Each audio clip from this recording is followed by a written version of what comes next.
ठीक। Well, paper discussion topic है हम लोग का ग्रेविटेशन, जो पिछले वीक में हम लोग का लास्ट संडे को हुआ था टेस्ट, है ना। उसमें 20 क्वेश्चन थे और तुम लोग के परफॉर्मेंस बहुत अच्छे रहे हैं।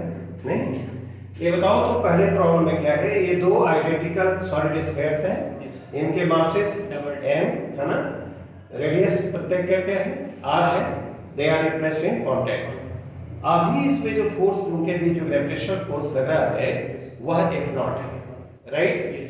यदि मासेस को डबल कर दिया जाए और रेडियस को 20% इंक्रीज कर दिया जाए तो नया जो ग्रेविटेशनल फोर्स इनके बीच लगेगा वह क्या होना चाहिए। This is the first problem, ठीक है। तो बताओ F0 क्या होगा। F0 is equal to gm square by 4r square, क्या ठीक। मासेस आर डबल तो m जो होगा तो 2m कर देंगे और r डैश जो होगा नया जो सेपरेशन होगा वह r प्लस 20% बढ़ गया है तो 20r बाई क्या 100, तो ये कितना हो जाएगा 6r बाई 5 हो जाएगा, राइट। नया जो सेपरेशन होगा 6r बाई 5 हो जाएगा और नया जो मास होगा वो 2m हो जाएगा।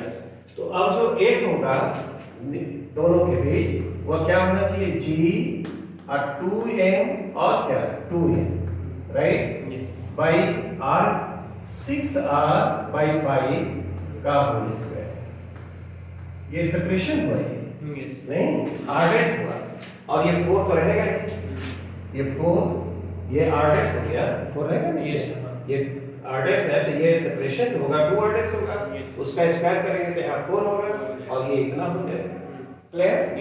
तो ये जो नया वाला आएगा फोर्स को कितना हो जाना चाहिए gm क्या gm स्क्वायर और 4 से 4 को कैंसिल कर देते हैं तो नीचे क्या है 36 और ऊपर क्या 25।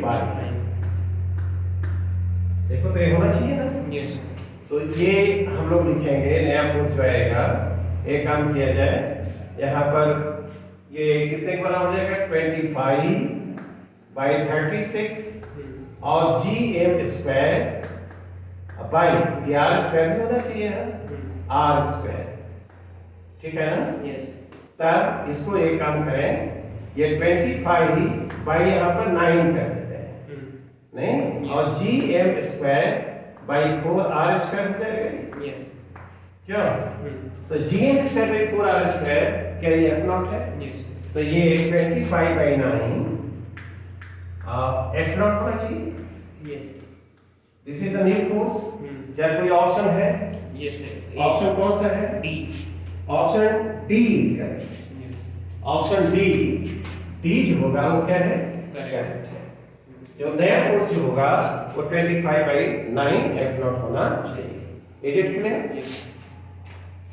है। अब सेकंड प्रॉब्लम को जरा देखते हैं।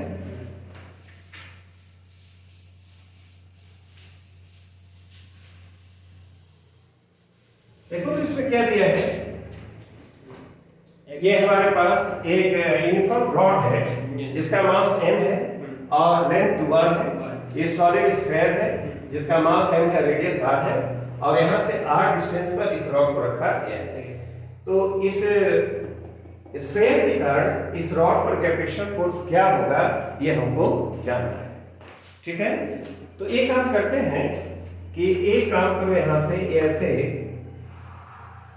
x डिस्टेंस पर इसका एक एलिमेंट dx ले लिया जाए, ठीक है ना। इसके सेंटर से x डिस्टेंस पर रॉड का एक एलिमेंट dx लिया जाए और इसके कारण कितना फोर्स होगा निकाला जाए, ठीक। तो बताओ तो ये जो एलिमेंट हमने लिया इस एलिमेंट का मास क्या होगा m/2r।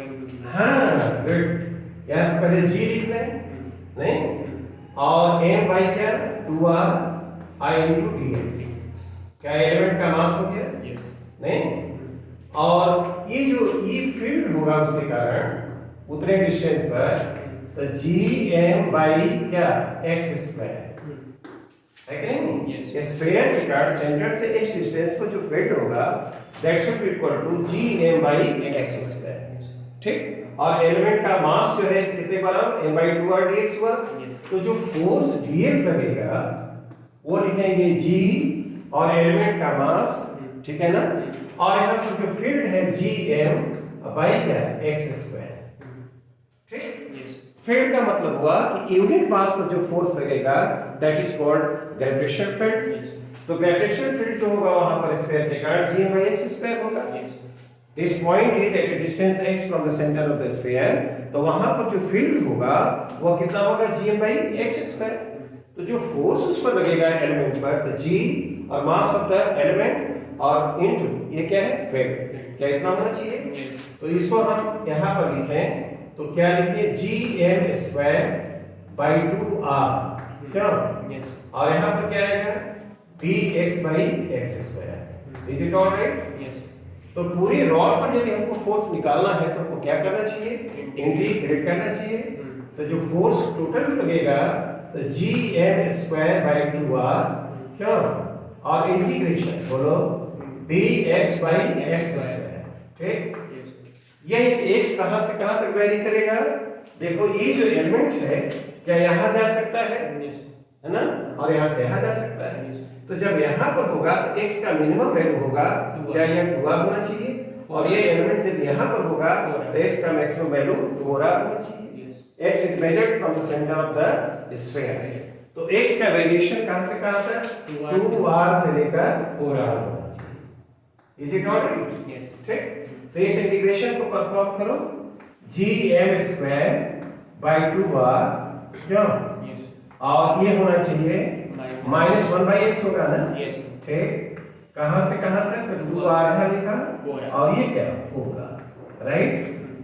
ठीक, तो इसको हम लोग लिख सकते हैं gm²/2r, क्यों, और इंटीग्रेशन, तो पहले इसको लिखें -1/4r, नहीं -1/2r, ठीक है ना। तो ये जो होगा 1/2r - 1/4r 1/4r होगा। तो 1/4r होगा तो f should be equal to, हम लिख सकते हैं gm²/2r, और ये क्या हो गया 1/4r, क्या, तो this should be equal to gm²/8r²। क्या कोई ऑप्शन है ए, क्या ऑप्शन ए होगा, ऑप्शन ए इज करेक्ट, नहीं, gm²/8r², राइट। ठीक, इज एक्सप्लेनेशन क्लियर। गुड। इस सॉलिड स्फीयर के कारण इस रॉड पर जो फोर्स लगेगा वो इतना होना चाहिए। Very simple. Now let us come to the third problem, problem number 3।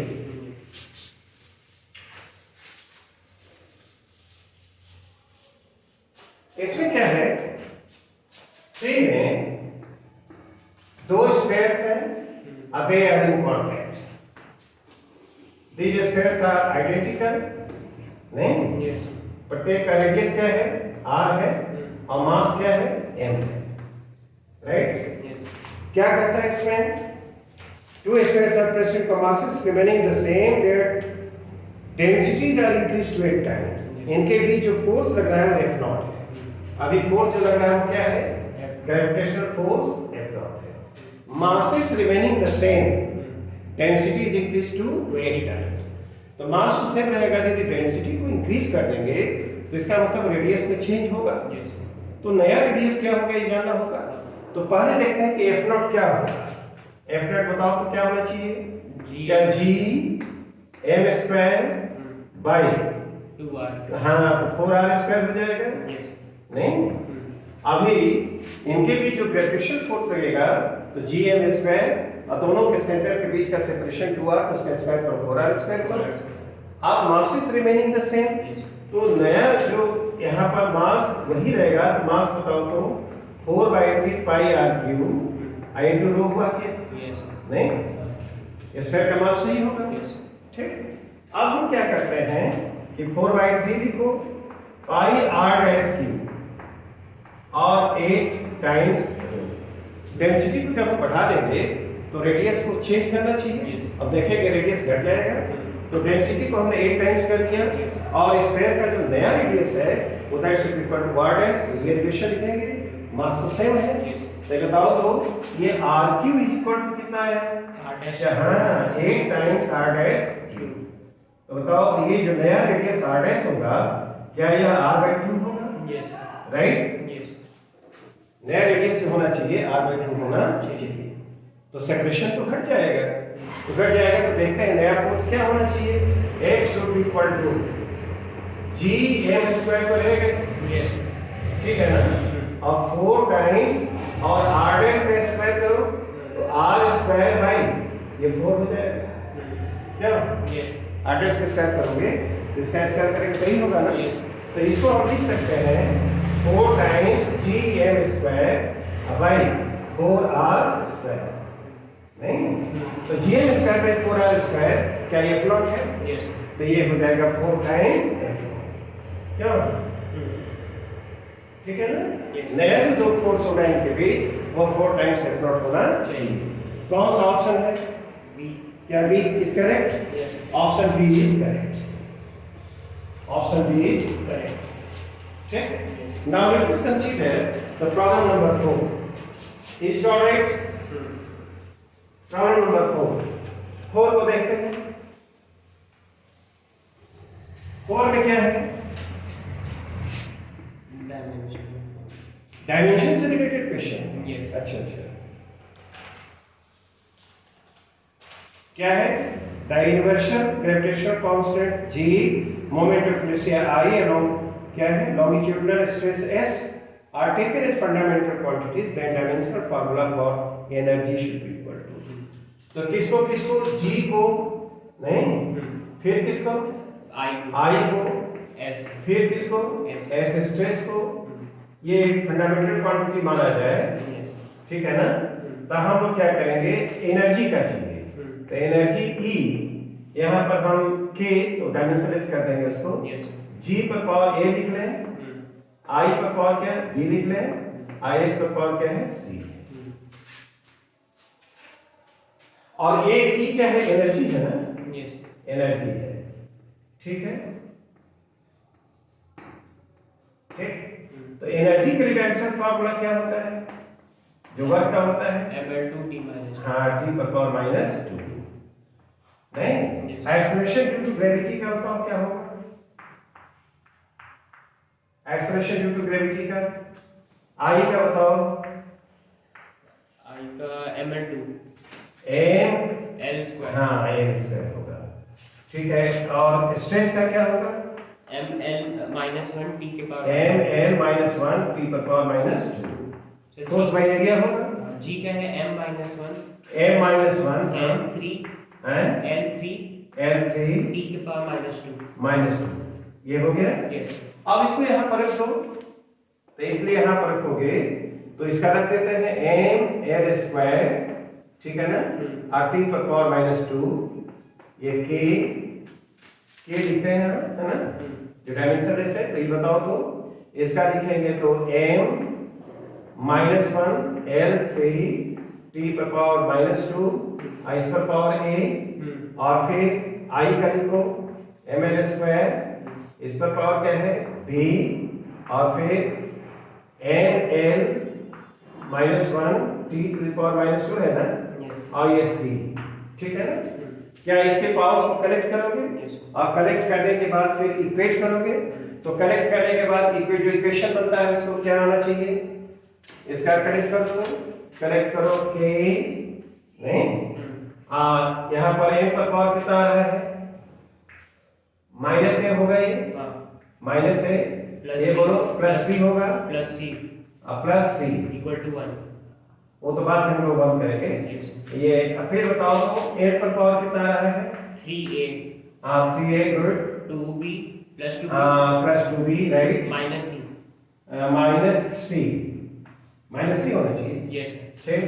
और बोलो t पर कितना आ रहा है? माइनस 2a माइनस 2a हाँ good minus 2c minus 2c minus 2c हाँ ठीक है बस।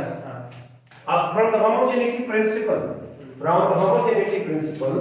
लिखोगे तो इधर m का जितना पावर है l का पावर है t का पावर है वो बराबर होना चाहिए। तो बराबर होना चाहिए तो इक्वेशन तुम्हारा बनेगा। बोलो क्या बनेगा? Minus A plus b plus c plus B plus plus C equal to 1. Is equal to 1 है ना। फिर बोलो 3a है ना, Yes, sir. 3a Plus 2b plus 2b minus c minus C, this is equal to 2 2 होना चाहिए। हाँ good.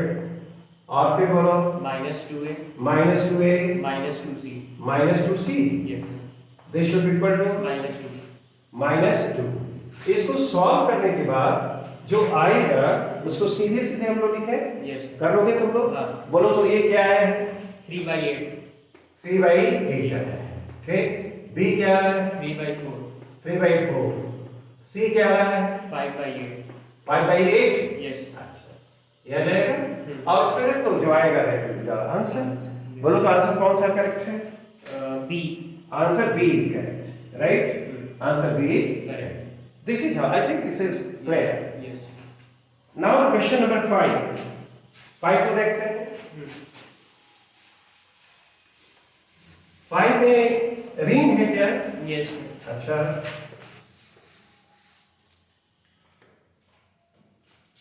5 ये रिंग है, ठीक। यहाँ पर बोलो O है center. ओ सेंटर हो गया। ये रेडियस क्या है? R. रेडियस आर है। रिंग का मास क्या है? M. एम। यहाँ पर कोई पार्टिकल है, उसका मास क्या है? M. एम। ये डिस्टेंस कितना है? Root 3R. √3r, ठीक। क्या पूछा है? क्या रहेगा? कितना फोर्स लगेगा? Gravitational force acting on the particle p due to the uniform link shown in the figure. ये क्या होना चाहिए? ठीक। पार्टिकल का मास m दिया है, रिंग का भी मास m दिया है, रेडियस दिया है, डिस्टेंस दिया है। क्या तुमको याद है ग्रेविटेशनल फील्ड क्या होता है? वहां पर √3 टाइम्स gm। हाँ. क्या?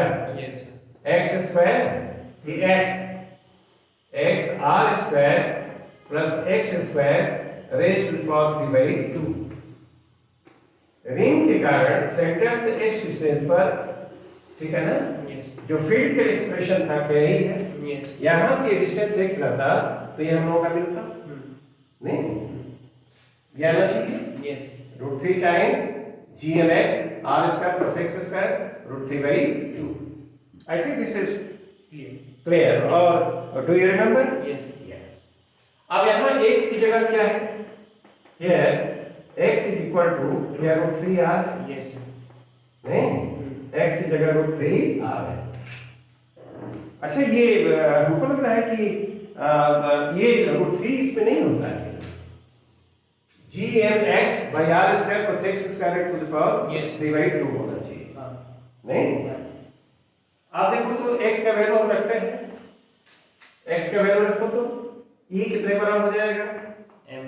gm √3r। अब आएगा यहाँ पर 3 आना चाहिए।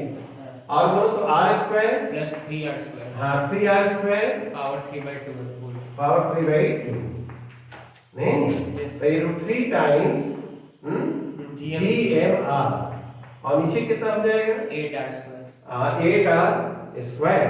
नो, हाँ. 8r क्यों होना चाहिए ना? 8R square. देखो r स्क्वायर प्लस ये 4r स्क्वायर स्क्वायर रूट करो तो 2r आएगा, 2r आएगा। ये r कटने के बाद होगा यहाँ पर 8r क्यूब होगा। अब ये r एक कैंसिल होगा तब जाकर वो आना चाहिए gm बाई 8r स्क्वायर, ठीक है ना? Yes. ये फील्ड हुआ, ये फील्ड कितने बड़ा हुआ? ये मास m है, Yes. तो जो फोर्स इस पर लगेगा वह कितना होना चाहिए? ei into m नहीं, Yes. फील्ड का मतलब यूनिट मास के द्वारा एक्सपीरियंस्ड फोर्स है। तो यहाँ पर अब लिखोगे तो E का वैल्यू है तो √3 gm और फिर m है और बाई क्या आ जाएगा? 8r square.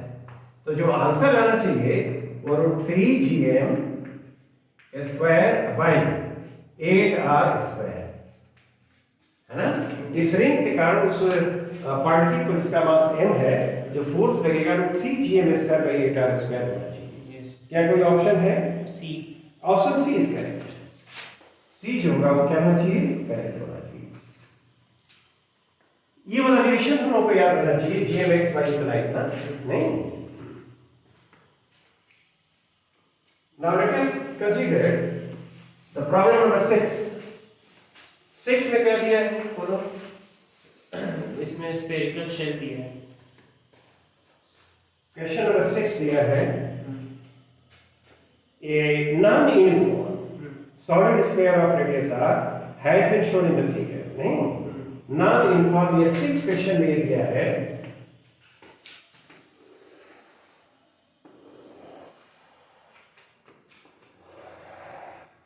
और यहां से डिस्टेंस का ये डिस्टेंस r दिया है, ये डिस्टेंस r है और यहाँ पर p पॉइंट है नहीं, और वहां पर क्या पूछा है? ग्रेविटेशनल फील्ड इंटेंसिटी p पर पूछा है, इसका रेडियस r है, नॉन यूनिफॉर्म है। नॉन यूनिफॉर्म का इसमें जो डेंसिटी थी बताओ तो क्या दिया है? रो नॉट r by r है क्या? Yes sir. And this r is measured from the centre और r का वैल्यू जो है वो कितना है? इसके बीच होना चाहिए, ठीक है ना? तो हम देखें कि टोटल मास हम निकाल लेते हैं, नहीं, total mass of solid sphere. तो इसके लिए करो क्या, एक स्फेरिकल शेल कंसीडर, एक स्फेरिकल शेल ऐसे लिया जाए जिसका रेडियस स्मॉल r है और ये थिकनेस जो है क्या है? dr, ठीक है ना? तो r और r प्लस dr के बीच जो मास है वह हम पहले निकाल ले, कितने बराबर होगा? तो ये जो स्फेरिकल शेल हमने कंसीडर किया है एलिमेंट्री शेल, उसका पहले वॉल्यूम निकाल दो। तो वॉल्यूम निकाले तो कितना होगा? 4 पाई r स्क्वायर और dr। सरफेस का एरिया i2 थिकनेस dr से मल्टीप्लाई करो, you will get the volume. Density से मल्टीप्लाई करो तो रो नॉट r by r, ठीक है ना? तो यहां से लेकर यहां के बीच में r और r प्लस dr के बीच स्फीयर का जो मास होगा वो देखो r और r प्लस dr के बीच वॉल्यूम ये होगा और डेंसिटी ये है, मल्टीप्लाई किया तो यह मास हो गया dm, है ना, जिसको हम dm लिखते हैं, ठीक है ना? अब total mass of the sphere लिखना होगा तो हम इसको इंटीग्रेट करेंगे। तो total mass of the sphere लिखेंगे, total mass of the sphere क्या लिखना चाहिए हम लोगों को? m is equal to 4 pi rho naught by r, बोलो तो 4 pi rho naught by r, ये क्या कांस्टेंट है? इंटीग्रेशन ये r क्यूब और dr होना चाहिए, नहीं? और ये जो स्मॉल r है वह यहां से लेकर यहां तक वेरी करेगा, तो मिनिमम वैल्यू 0 होगा, मैक्सिमम क्या है?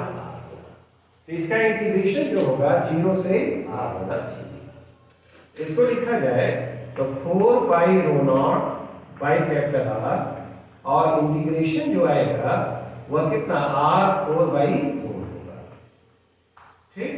0 से r होगा, वेरी सिंपल, 4 से 4 तो गायब करो, पाई रो नॉट बाई r a और यहाँ पर जो आएगा r4 आएगा, क्यों? एक r कैंसिल हुआ तो पाई रो नॉट r क्यूब, ये मास जो होगा स्फीयर का यह होना चाहिए। फील्ड के लिए क्या होगा? Can be assume to be, जो आता है result, can be assume to be concentrated at the centre of the sphere. एक पॉइंट मास की तरह ट्रीट करेंगे और यहाँ पर उतना मास कॉन्सेंट्रेटेड होगा और यहाँ से p तक का डिस्टेंस जो होगा वो qr होगा, ठीक? तो फील्ड जो आएगा, field should be equal to ये लिखना होगा, तो g और मास m इसका, नहीं, r स्क्वायर, तो यहाँ से यहाँ तक का डिस्टेंस तो 4r स्क्वायर होगा, क्यों? तो तुम एक काम करो, g by 4r स्क्वायर और m टोटल मास कितना है? पाई रो नॉट और r क्यूब, ठीक है? तो ये यहाँ पर तो कैंसिल हो जाएगा एक, तो pi g rho naught r by 4, देखो ये आंसर होना चाहिए, pi G rho naught r by 4, है ना? क्या कोई ऑप्शन है इसमें? Yes sir, A. कौन सा ऑप्शन है? A, pi G rho naught r by 4, है ना? तो इसके कारण वहां पर जो फील्ड होगा इतना होना चाहिए। Option A is correct, option A is correct, ठीक? I think this explanation is clear, ठीक? Now question number 7. Let us consider question number 7.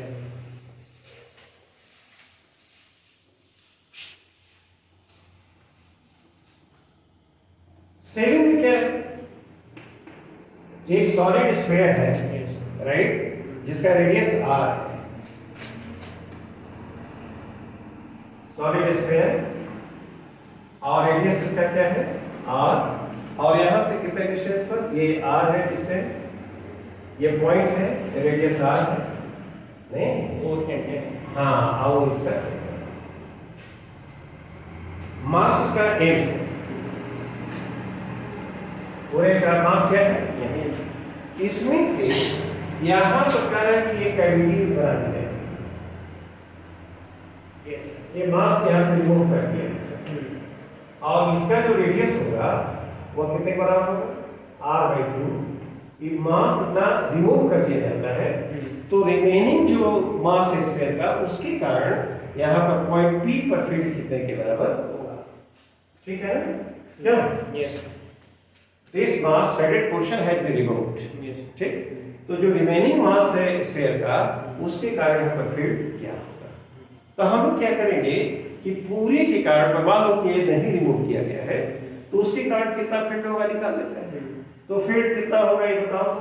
E equal ऐसे लिखना होगा, E1 मालूम कर देते हैं, तो Gm बाई सेंटर से डिस्टेंस कितना है?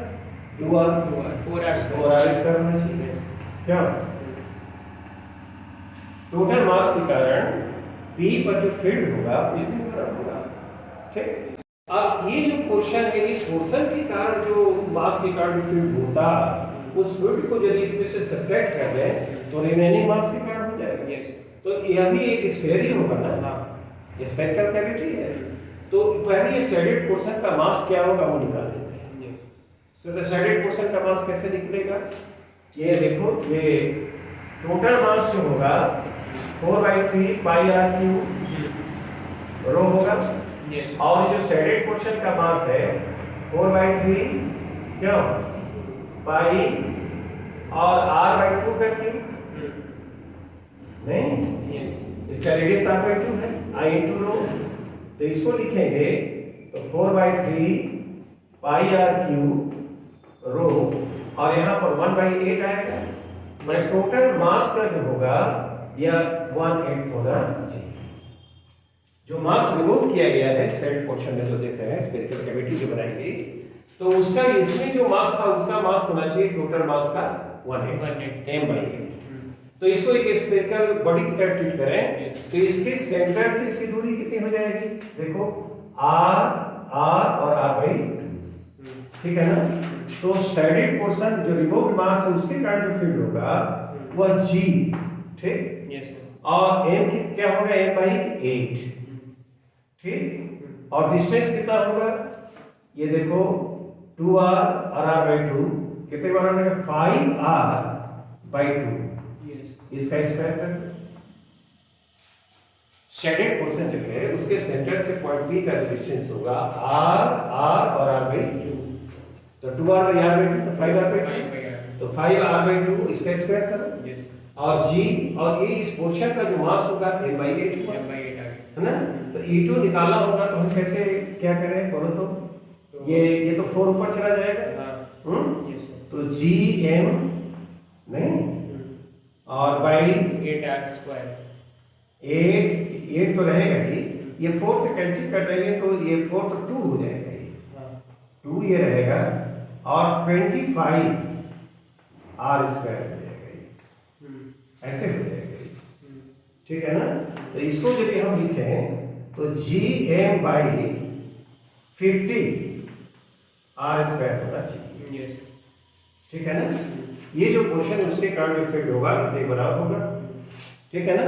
तो रिमूव कर दिया, तो इसमें से क्या करें? E2 को माइनस कर देते हैं, तो अब जो आना चाहिए वह आना चाहिए, देखो तो जो फील्ड होगा field at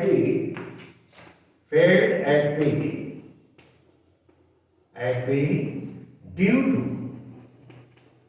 the remaining mass of the sphere, remaining mass of the sphere, sphere के लिए तो ये कितना होना चाहिए? E is equal to E1 minus E2 नहीं, Yes. तो ये होगा GM by 4R square, yes 4R square minus GM by 50 GM by 50 R square 50R square, ठीक है ना? तो ये 4 तो 100 हो जाएगा ना? yes sir 23 100 25 ये आएगा और 2 23 23 by 100 आना चाहिए, yes 23 by 100 क्या? GM GM by R square क्या ये आंसर होना चाहिए? yes sir ठीक है ना? कि कौन सा ऑप्शन है? D option D is correct, option D is correct, clear? yes ठीक। Now let us consider next problem, question number 8। Question number 8 को देखते हैं क्या है।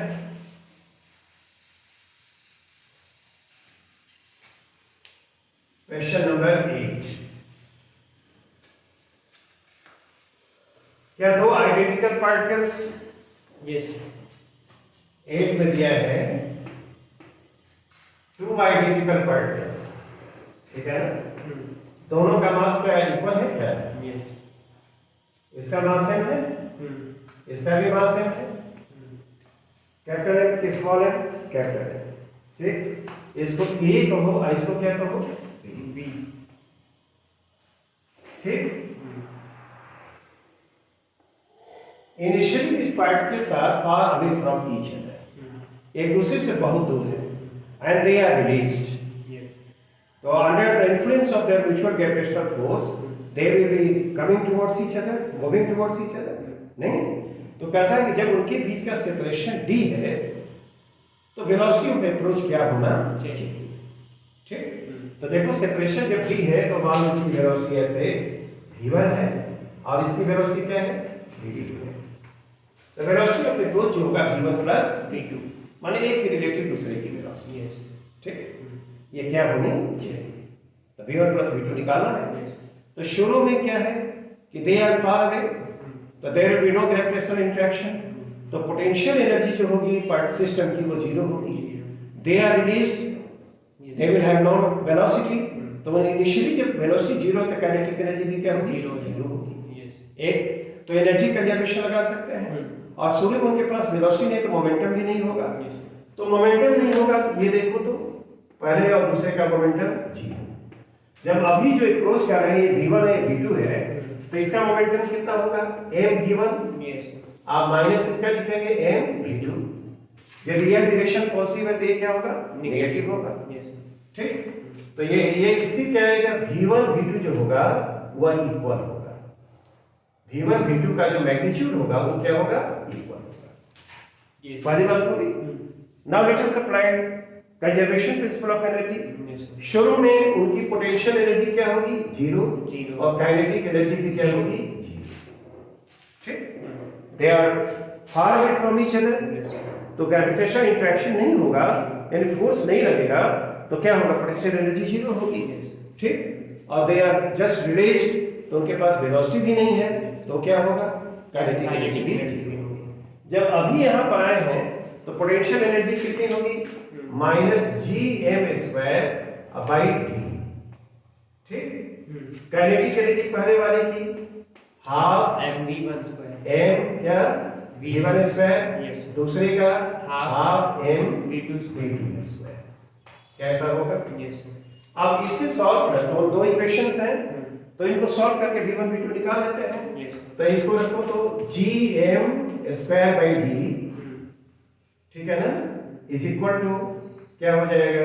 m कॉमन है हाँ, हाफ m कॉमन ले लेते हैं, तो v1 square plus v2 square कैसा होगा? yes तो हम इसको इधर कर सकते हैं, m से m कैंसिल कर दो, 2 इधर कर दो, 2gm बाई d होगा equal to v1 square plus is equal to v1 square plus v2 square. v1 v2 बराबर है ना, तो v1 square plus v1 square लिख सकते हो, तो क्या लिखोगे? 2v1 स्क्वायर नहीं? Yes sir. तो 2 से 2 कैंसिल हुआ तो V1 कितना आएगा? Root GM by D. हाँ, रूट GM बाई क्या डी जाना चाहिए। Yes. और ये V2 भी होगा, ठीक है। Yes. Velocity approach V1 plus V2, तो वेलोसिटी ऑफ अप्रोच जो होगा, velocity of approach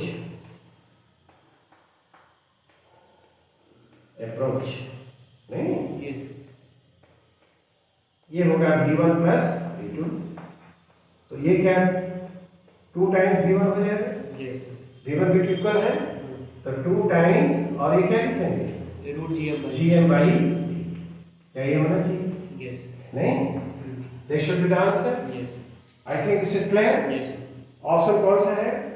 B B, option B is correct, option B is correct, ठीक है। Yes let us consider problem number 9 में देखते क्या है।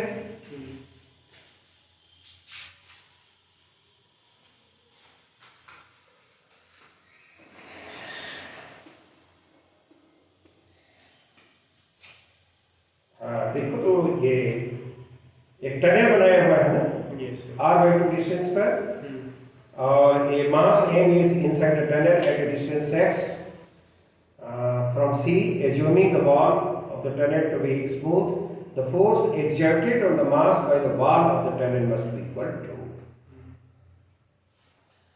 ये देखो इस तरह से है, ये डायग्राम से बनाया हुआ है।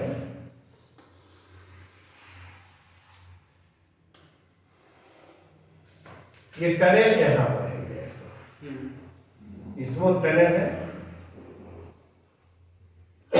राइट। ये सेंटर हो गया, यहां से आ रही ऊपर, ये अर्थ है ना, रेडियस है r, मास इसका क्या है अर्थ का। एक पार्टिकल है, इस पॉइंट को हम C कह रहे हैं, और ये पार्टिकल इज हियर, इसका मास m है, और ये डिस्टेंस मान लो x डिस्टेंस पर है, ठीक। वाल स्मूथ है, वाल के कारण उस पर जो फोर्स लग रहा है वो निकालना है कितने के इक्वल। तो पहले हम लोग देखें उस पर कौन कौन फोर्सेस लग रहे हैं, यस ठीक। तो gravitation field due to the earth जो होगा, that will be directed towards the centre of the earth. तो ये सेंटर ऑफ द अर्थ, ये इधर की तरफ इस पर फोर्स F लगेगा, ग्रेविटेशनल फोर्स, ठीक, उस पार्टिकल पर। यस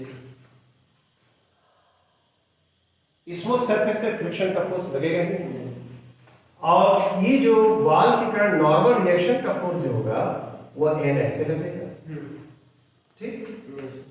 नहीं, उसमें ये देखो, इसको रिजॉल्व किया जाए इस फोर्स को, तो एक कंपोनेंट तो इधर आएगा, F cos थीटा, इसको थीटा मान लिया जाए, तो ये भी थीटा होगा, तो F cos थीटा इधर होना चाहिए, यस सर क्यों?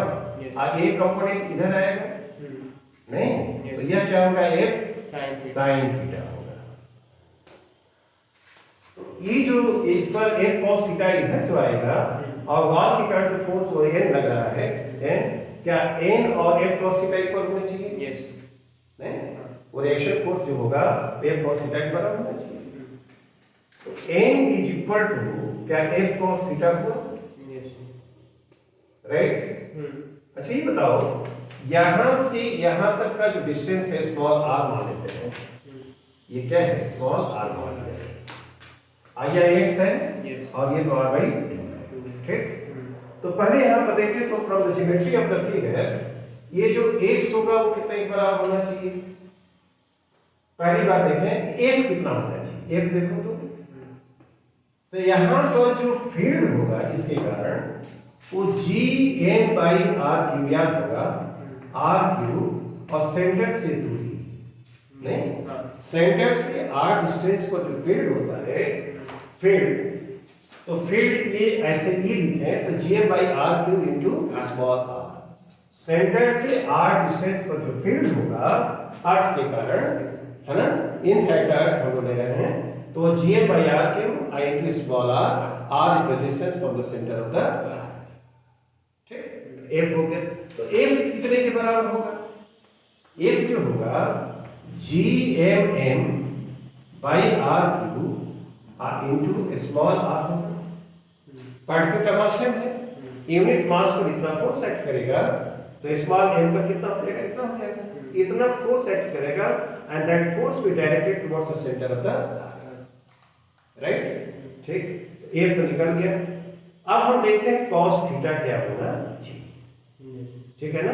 तो cos थीटा के लिए हम देखें, तो cos थीटा के लिए हम क्या करेंगे, ये देखो cos theta is equal to cos theta. cos theta क्या, इतना बाई इतना होगा, ये बेस हो जाएगा, हाइपोटेन्यूज होगा, तो यह r/2 क्यों, अब बाई क्या होगा, small r/2 by small r, cos theta हो गया।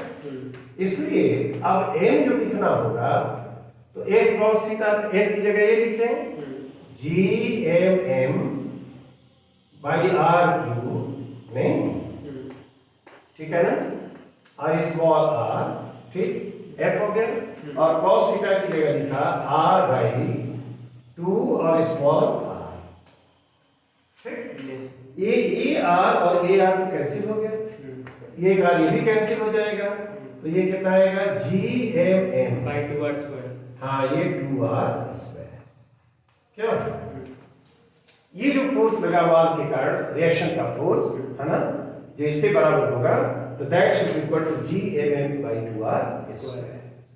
आई think this is correct and option number B is correct. Yes, ये बी जो होगा वो क्या होना चाहिए, करेक्ट होना चाहिए, ठीक है ना।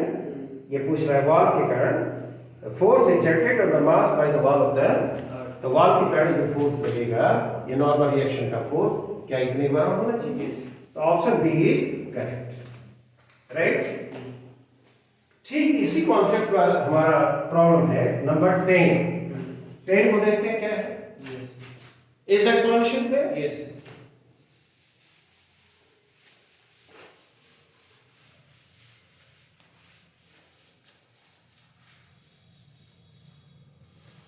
नंबर 10 देखो, तो ये भी कह रहा है कि ये सॉलिड स्फीयर है या स्फीयर आर्क अगर कुछ लिखा है, ये यूनिफॉर्म सॉलिड स्फीयर है ऑफ रेडियस r, इसका रेडियस क्या है r,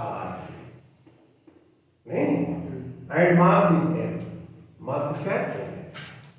A small particular mass small is embedded inside the sphere at a distance r/2। Yes, ठीक, यहाँ पर मान लो कि एक पार्टिकल ऐसे जिसका मास m है एम्बेडेड है, और ये जो डिस्टेंस है वो क्या दिया हुआ है, r/2 दिया हुआ है, ठीक है ना, यहाँ से सेंटर से। तो वो क्या कह रहा है, कह रहा है कि उस पर in the gravitation field particle due to the sphere के कारण उस पर कितना फोर्स है, तो वही प्रॉब्लम है, सेम प्रॉब्लम। ये डिस्टेंस ये r है, ठीक है ना, तो r जो है r/2 दिया हुआ है, तो फील्ड वहां पर r डिस्टेंस पर कितना होता है, हमने देखा gm by r/3, क्या, यस, नहीं, i स्मॉल r होता है, यस, ठीक, ये फील्ड होता है। तो फोर्स जो लगेगा वो gm by r/3 और डिस्टेंस कितना दिया है r/2, तो फील्ड हो गया, इतना फील्ड लगेगा, यस, और मास कितना है small m, small m times हो गया, तो देखो ये कितने आएगा gmm by 2r स्क्वायर हो 2r गया, स्क्वायर, हाँ, नहीं, यस, तो उस पर जो फोर्स लगेगा, ये पार्टिकल जो स्फीयर के भीतर एम्बेडेड है, here at this point this distance is equal to r, तो यहाँ पर फील्ड हम जानते हैं कितना होगा, यस, यूनिट मास पर लगने वाला फोर्स, तो ये मास पर m से l second, you will get the answer, और आंसर कौन सा, answer B is correct, yes, है ना, yes, gmm by 2r square, ठीक, ऑफ कर दो, ठीक है। I think this is clear, Yes. है ना। एक काम किया जाए कि इस पेपर में 20 क्वेश्चंस हैं, तो 10 आर कंप्लीट, नेक्स्ट हम लोग फिर इस पर करेंगे बात, नहीं, yes, that's enough for today, yes, thank you.